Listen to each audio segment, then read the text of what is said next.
Se você não me viu saindo da água, igual aquela moça do Fantástico, a culpa é do pessoal da edição que tá me boicotando, né? Porque maravilhosamente, fantasticamente eu saí. Tava com saudade? Eu tô.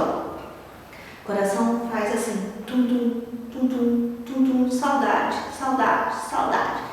Mas a gente viu na aula passada a alta Idade Média, a gente viu a formação do feudalismo, agrário com servidão, com as pessoas indo para o campo, uma ruralização da sociedade, onde cada feudo era dividido em manso servil, manso senhorial, terras comunais, em que eles tinham que pagar impostos para permanecer no feudo, enfim, né, sem esquecer que a igreja era a ponta da sociedade, uma sociedade estratificada, na qual qualquer pessoa que nascesse, ela iria nascer naquela classe social que Deus quis.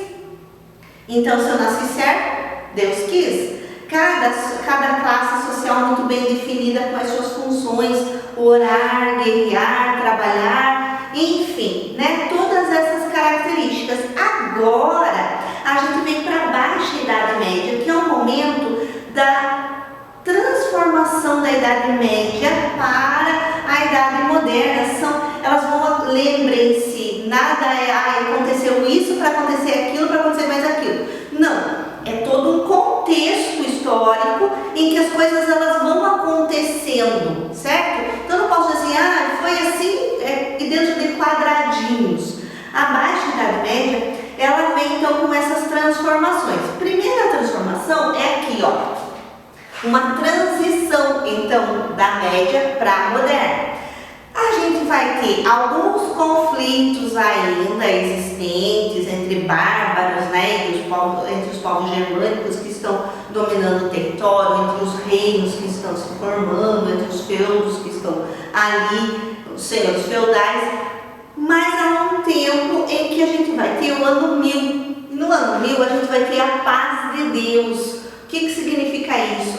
Que em determinados momentos do ano, né, as guerras elas cessavam, a igreja determinava. Lembra que eu falei que a igreja era o topo da sociedade? Então a igreja determinava a paz de Deus. Nesse ano 1000 principalmente, não houve guerras, não houveram batalhas, as invasões estrangeiras também elas diminuíram. Isso traz uma consequência interessantíssima, ou seja, há um aumento populacional dentro dos feudos. Cada feudo autossuficiente, vivendo em paz, né? Com uma boa alimentação, até porque eles mesmos que plantavam, enfim, tudo mais, vai ter um aumento populacional. Isso é o primeiro fato da transição que nós vamos ter da alta Idade Média, que é o up do feudalismo, para a baixa Idade Média, que ele vai entrar em crise. E aí agora a gente vai começar a ver por quê. Desse aumento populacional, a produção ela ficou estática, não aumentaram a produção. Se eles plantavam tanto de algum alimento, eles continuam plantando aquele tanto, mas a população aumentou. Isso vai gerar fome, isso vai gerar várias debilidades, que vai fazer com que essa população agora ela tenha que encontrar soluções, né? Então, assim, que soluções? Eles já tinham aumentado a produção através da rotação trienal, que é aquela em que eles vão plantando no campo, dividem o campo em 3, né? E eles vão plantando um pedaço do campo, depois no outro, sempre deixando um pedacinho ali para descansar, para que haja um aumento da produção. No nosso caso agora, eles não têm isso, essa produção estática vai fazer com que boa parte dessa população que havia crescido, agora ela comece a ser eliminada. Nessa eliminação natural, então, porque houve um aumento, mas não houve um aumento da produção, nós vamos ter junto as cruzadas. Lembra quando você assiste filme lá na TV, né? Enfim, você tem aqueles cavaleiros e eles têm uma cruz aqui no peito, no colete. Esses são os guerreiros das cruzadas que estão a favor da Igreja Católica. O que eles iam, por que eles iam lutar? Eles iam lutar pelo expansionismo cristão. Os mouros, os muçulmanos, eles estavam invadindo, não, eles estavam conquistando territórios e com isso trazendo o islamismo, inclusive para a Europa, né, para onde vai ser a Europa posteriormente. E aí a igreja se manifesta, ela diz, não, a gente tem que parar esse expansionismo. E a ideia principal das cruzadas é reconquistar a cidade de Jerusalém. Vou te contar que até agora, no século XXI, não foi reconquistada. Primeiro porque Jerusalém hoje é uma cidade internacional, né, onde a gente tem representações das três principais, três das maiores religiões, que são os muçulmanos, os cristãos e os judeus dentro de Jerusalém. Mas nesse momento, as cruzadas, então, o principal objetivo era reconquistar Jerusalém. Por isso o expansionismo cristão, ou seja, levar o cristianismo para onde os mouros estavam, os muçulmanos. A gente vai ter várias cruzadas. Tem uma que eu acho, eu vou comentar só algumas. Uma que eu acho interessante, que é a cruzada dos mendigos. O Papa convoca a população para lutar. Lembra? A população, ela tinha sempre que trabalhar, ela não tinha, então, esse preparo militar. Mas eles foram, então, na cruzada dos mendigos. Por que é mendigos? Porque foi o povo. E lembra que para ele tinha que ser nobre. Então, por isso o nome Cruzada dos Mendigos. A gente vai ter algumas outras cruzadas, 8 basicamente, né? Primeira, segunda, terceira, quarta, oitava cruzada. A gente vai ter uma cruzada que é chamada Cruzada das Crianças. Entre essas 8 aí, vai ter uma lá que vai ser chamada Cruzada das Crianças. Por quê? Porque eles achavam que a criança ela é pura e que o problema deles, os cristãos, não estarem ganhando as cruzadas, ou ganhando as batalhas das cruzadas, era porque eles eram impuros. Então o que a gente faz? Vamos chamar as crianças, né? E aí a gente tem aí a cruzada das crianças. Olha que pensamento que eles tinham. Hoje a gente protege as crianças e naquela época eles mandaram para a guerra, né? Para tentar então levar a palavra cristã, o cristianismo para todos os lugares, né? E por último a gente tem uma cruzada chamada Cruzada Albigense, que era contra os cátaros, que era um grupo lá, e esses cátaros, eles eram contra a autoridade do Papa. E já que as cruzadas, elas para o expansionismo cristão, significa que o Papa dá a última palavra, né? Então por isso que houve essa cruzada. São alguns pontos interessantes para a gente sobre as cruzadas. O que as cruzadas trouxeram? Alguns problemas.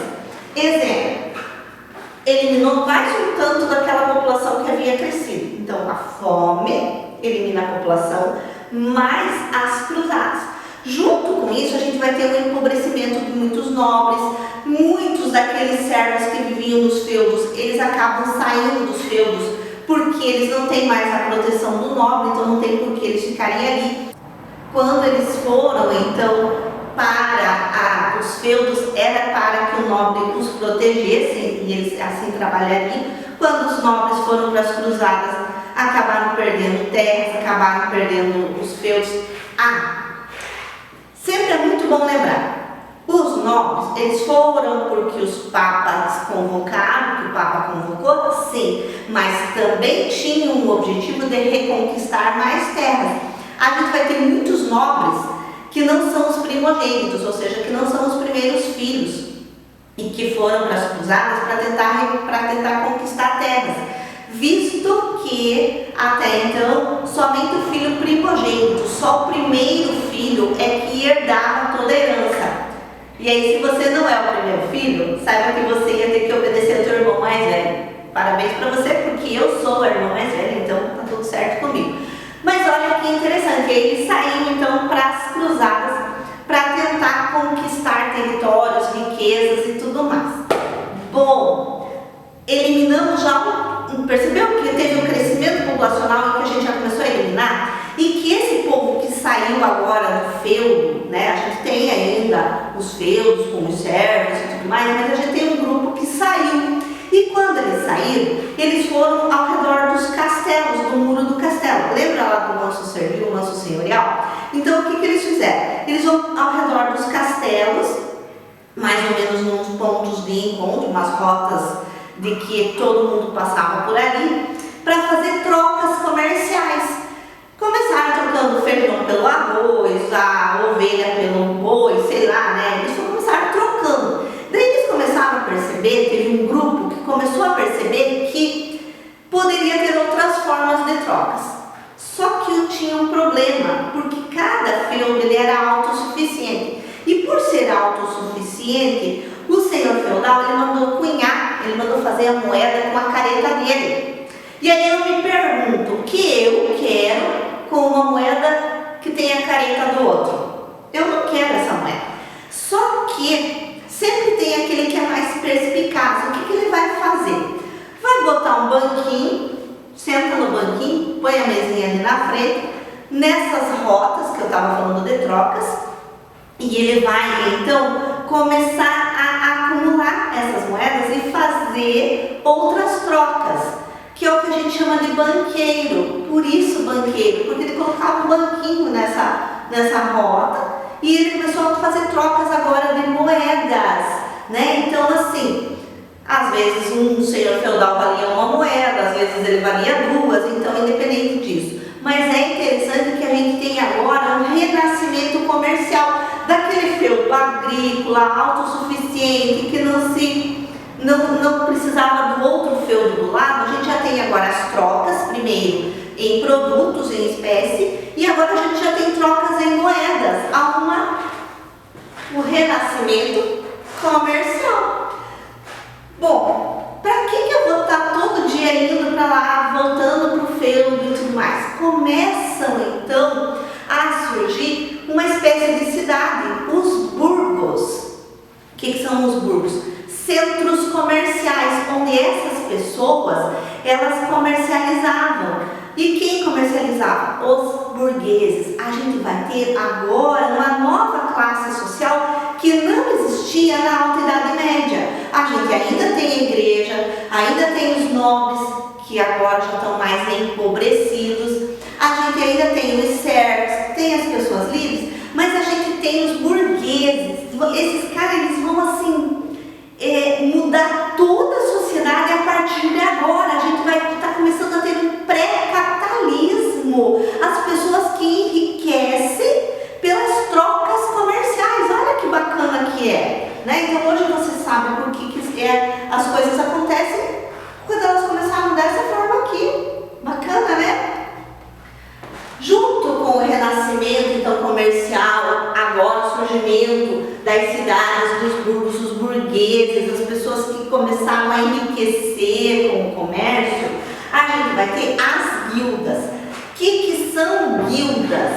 Guildas são espécie de corporações de ofício. Aí eu vou traduzir para a nossa língua do século XXI. É uma espécie de sindicato. Não é, mas parece. Não é, tá? Sindicato, corporações. Os grupos dos ofícios se reuniam para que eles pudessem então controlar o preço. Exemplo, o sapateiro se reunia com os outros sapateiros para que o preço do sapato fosse basicamente o preço justo, o preço igual, para evitar concorrência. Porque se eu estou acostumada a fazer sapato com a família do fulano de tal, eu não vou mudar de família porque lá é mais barato. Eu continuo fazendo com o fulano de tal. Olha como eles são espertos. E aí vai surgir 3 grupos interessantes dentro dessas guildas. O mestre artesão, aquele que sabia fazer o sapato, aquele que sabia fazer a mesa, aquele que sabia fazer a roupa, ou padeiro, sei lá, qual profissão você quiser escolher. Ele era um cara que sabia fazer tudo. E ele então era o mestre artesão, ele que participava da guilda, da corporação de ofício.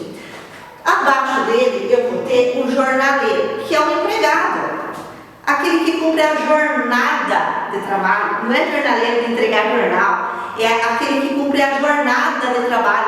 Eu sou jornaleiro, eu cumpro uma jornada de trabalho, o teu pai, tua mãe, sei lá, são jornaleiros, cumprem e aprendem a profissão. Então os jornaleiros, eles estão ali, eles ajudam o mestre artesão e eles cumprem uma jornada de trabalho, aprendem o ofício, mas eles não são mestres, eles são jornaleiros. E por último eu tenho o aprendiz, os aprendizes. Quem são?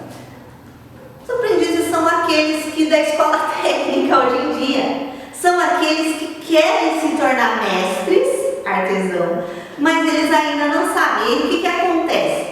Os mestres, eles acolhem esses aprendizes na casa, esses aprendizes vão morar com esse mestre, passam 24 horas com o mestre, tem que fazer tudo, né? Desde lavar a louça, você não gosta, mas tem, né? Então ele tem que estar lá ajudando o mestre em tudo, para que depois, muito tempo depois, o mestre artesão diga: esse fulano aqui agora está preparado para ser mestre artesão. E aí é que ele deixa de ser um aprendiz para ser um mestre artesão. Quanto tempo demora? Sei lá, bastante, né? A gente não tem uma noção de tempo aí, mas é bacana você ver. Você está vendo a transição? Você conseguiu perceber que a gente sai da agrícola para comércio, a gente sai de autossuficiência para trocas, a gente sai de uma sociedade estratificada, porque Deus quis, para uma sociedade que tem mobilidade social. Vão surgir agora novas classes, novas formas de trabalho, que não só aquela agrícola, né? E assim, euzinha penso, é bem interessante essa parte do crescimento populacional, porque se você estudar a história, é muito bacana que você vê que quando a população está começando a crescer demais, surge sempre algo que vai eliminar naturalmente a população. Ou é um Covid-19, ou é uma guerra, ou enfim, né? Ah, mas a guerra não é natural. Ele é natural da própria pessoa, do ser humano, em querer defender as suas opiniões a ponto de, às vezes, acontecerem guerras, né? Então é bacana você pensar dessa forma. Houve um crescimento populacional e está sendo eliminado naturalmente agora. Ainda como transição, como transformação da alta Idade Média para a baixa Idade Média, eu tenho aqui a crise do século XIV, né? Que vai trazer a Guerra dos 100 Anos. E eu vou contar para vocês uma história. Há muitos e muitos e muitos anos atrás, estávamos nós em casa assistindo um programa de uma rede de televisão aberta, em que o programa era programa de perguntas e respostas, as pessoas se inscreviam lá respondendo. E elas ficavam num círculo, né? Assim, um semicírculo, o apresentador e elas todas no semicírculo ali. E aí aparecia a pergunta. E se errava, caía no buraco, né? Então, era bem bacana, assim. E eram perguntas de vários assuntos. E aí caiu essa pergunta assim: quantos anos durou a Guerra dos 100 Anos? Ah, imediatamente a pessoa vai dizer 100 anos. Não foi. Foram 116 anos, né? E eu lembro, e nunca mais vou esquecer, da pessoa assim caindo no buraco assim, com aquela cara decepcionada, né? Pô, a Guerra dos 100 Anos durou 116? Por que não fala então Guerra dos 116? Né? Mas é para você sempre lembrar e constantemente cai em alguns processos. Então, quando a gente vai fazer concursos, alguns processos seletivos, sempre pergunta da Guerra dos 100 Anos. Foi contra quem e quem? França contra Inglaterra lutavam aqui na Guerra dos 100 Anos. Por territórios, enfim, e tudo mais. Mas ela é bacana porque ela vai trazer, bacana é ótimo, né? Mas ela vai trazer também uma diminuição dessa população. Então, como eu disse, a gente vai eliminando essa população naturalmente. Vou olhar numa colinha aqui, que ele fala assim, que essa guerra, ela afeta a produção agrícola. Você tem noção por que ela afeta a produção agrícola? Porque os homens morreram. Porque guerra, enquanto, estão guerreando no vizinho, vou plantar? Lógico que não, né, gente? Então, você veja que a gente tem agora, isso são séculos, né? Então, eu não posso dizer assim, como eu disse lá no início da aula. Não foi assim, acontecendo assim. Não, os séculos foram se passando, né? Mesmo as cruzadas, elas vão durar muito tempo, e aí as coisas, a sociedade ela vai se modificando. Nós não somos a mesma sociedade de quando eu nasci, né? Assim como eu não vai ser a mesma sociedade da minha mãe. E aí são os conflitos que acontecem entre gerações. Bacana a gente estar lembrando disso. Ela vai estar afetando a produção agrícola para a gente, né? E nesse nessa modificação da produção agrícola, a gente vai ter também então essa diminuição da população. Você vê que as coisas elas vão se encaixando, tá? E por último, a gente tem a peste negra. Cara, eu queria muito vir falar da peste negra, porque agora todo mundo diz assim, porque o Covid, a peste negra matou bastante gente, porque o Covid, não sei o quê, e compara o Covid com H1N1, e compara com a peste negra. Cada doença, cada pandemia é uma.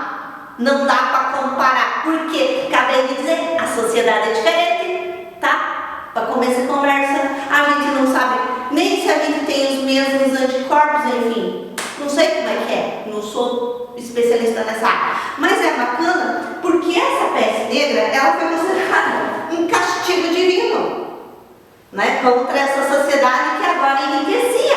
É o que vem algumas igrejas dizendo assim, né? Se você não pode estar enriquecendo muito, enfim, tem outras igrejas que dizem que você deve enriquecer, mas isso a gente vê depois. Pensa lá, pensa comigo lá. Peste negra, castigo divino, o que foi a peste negra? Quais eram as características, quais os sintomas da peste negra? Por que ela é considerada assim? Ela formava bolhas, né, com a febre e tudo mais, formava bolhas na pessoa, e quando essas bolhas estouravam, ali ficava escurecida a pele, por isso peste negra. Teve 3 tipos, uma que atacava a pele, outra atacava os pulmões e a outra o sangue, a septicemia, né? Você vê falar muito assim, a pessoa foi para o hospital, fez uma cirurgia, ficou lá e de repente morreu de septicemia. Você não sabe o que é? É uma infecção que dá no sangue, né? Então, a peste negra. O que ocasionou? Morte. Diminuiu a população. Percebeu? Tá? Você percebeu isso? Então, a gente vai trazer tudo isso aqui como uma transição, né? Uma crise do feudalismo. Nessa crise do feudalismo a gente vai ter o início do pré-capitalismo, onde as pessoas começam a lucrar. A gente vai ter uma mobilidade social que eu não posso deixar de falar. E a gente vai ter esse renascimento. Agora a gente vai ouvir falar muito de burgos e burgueses. Inclusive porque agora aqueles nobres que tinham uma força na alta Idade Média, em que o poder era descentralizado, o rei existia, mas o poder estava nos feudos, agora a gente vai ter a volta da monarquia. A gente vai ter as monarquias nacionais, a formação agora realmente da formação dos impérios da monarquia de Portugal, da Espanha, da Inglaterra, mas aí é bacana falar de cada uma por vez, que a gente vai estar falando para frente.